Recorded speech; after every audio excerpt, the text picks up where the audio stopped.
Hello मेरी प्यारी बेटियों, कक्षा 8 वाली आप लोगों के लिए पाठ 2 में लेके आई हूँ। पाठ का नाम है वृद्धि, निगरानी, अर्थ तथा महत्व। ये स्वास्थ्य विज्ञान से संबंधित पाठ है। तो इसमें आपका दिया है वृद्धि का अर्थ, वृद्धि की निगरानी, और फिर इसके बाद है शिशु की वृद्धि पर निगरानी रखने का महत्व। तो मैं बस आप लोग को ऐसे ही समझा दे रही हूँ थोड़े में, क्योंकि बहुत ज़्यादा समझाने का टाइम नहीं है। अब धीरे धीरे परीक्षाएं भी नज़दीक आ रही हैं, तो बस ऐसे समझिए। वृद्धि का अर्थ क्या होता है? वृद्धि का अर्थ होता है बेटा सर्वांगीण विकास होना, यानी शिशु के शरीर का सर्वांगीण विकास होना ही वृद्धि कहलाता है। वृद्धि के अंतर्गत क्या आता है?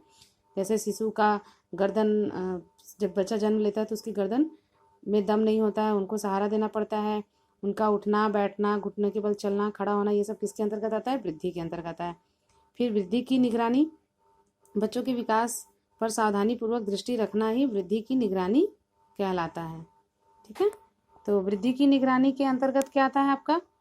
शिशु का वजन लेना। यहाँ पे आपको दिया है शिशु का वजन। देखिए बेटा, शिशु जब जन्म लेता है तो उसका वजन 2 से 3 किलोग्राम तक लगभग होना चाहिए। 2 से कम होता है तो शिशु कमज़ोर होता है, और अगर 3 से ज़्यादा है तो कोई बात नहीं, बहुत अच्छी बात है। ये तालिका दिया है शिशु के भार की, माँ ने तालिका दिया है, देख लीजिएगा इसको। फिर है शिशु का वजन लेने की विधि।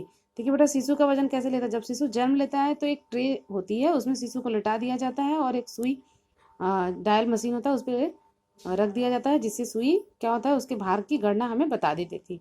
फिर क्या है? शिशु की लंबाई ज्ञात करना। शिशु की लंबाई ज्ञात करते हैं उसके लिए, यानी एक अनुमान लगाते हैं। शिशु की सामान्य लंबाई जो होती है उसका क्या होता है? जन्म के समय 50 सेमी लगभग होना चाहिए।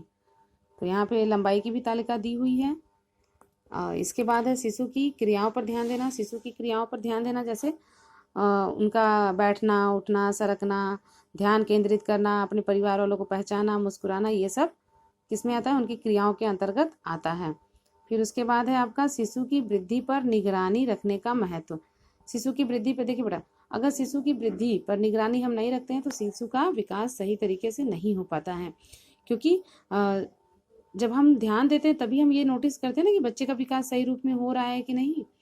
अगर ऐसा कुछ नहीं होता है तो उनकी समस्याओं को हम डॉक्टर को बताते हैं, ठीक है, विशेषज्ञ को बताते हैं, और विशेषज्ञ क्या करते हैं? उनके लिए हमें औषधि लेने की सलाह देते हैं, उनका दवा करवाते हैं, जिससे कि उनका विकास सही गति से। क्योंकि बेटा देखो, बच्चों का जो विकास होता है वो उनके संपूर्ण जीवन का विकास होता है।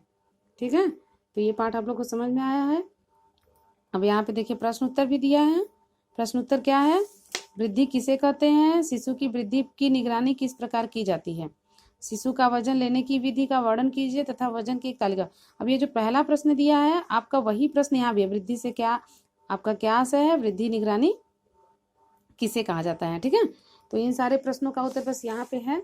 आप इतना ही लिखिएगा जितना मैं इसमें पेंसिल से निशान लगाई हूँ, बस इतना ही लिखना है और कुछ नहीं लिखना है।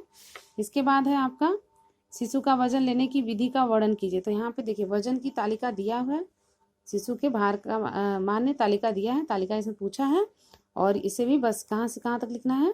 छोटे शिशुओं का भार से लेकर लगा लिया जाता है, यहाँ तक करना है। फिर शिशु की लंबाई कैसे ज्ञात की जाती है? तो शिशु की लंबाई जो है यहाँ पे दिया है, देख लीजिए। शिशु की लंबाई कैसे ज्ञात की जाती है, इसको बस लिख लीजिएगा। फिर आपको क्या करना है?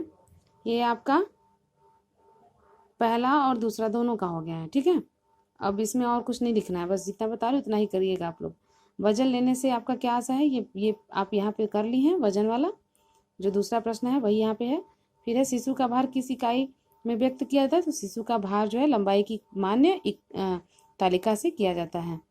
फिर क्या है? जन्म के समय शिशु का भार कितना होता है? वो 2 से 3 किलोग्राम होता है। आपके वस्तुनिष्ठ प्रश्न दिए हैं, उसके उत्तर यहाँ नीचे दिया है। इन सबको आप अपने कॉपी पे नोट कर लीजिएगा। ठीक है।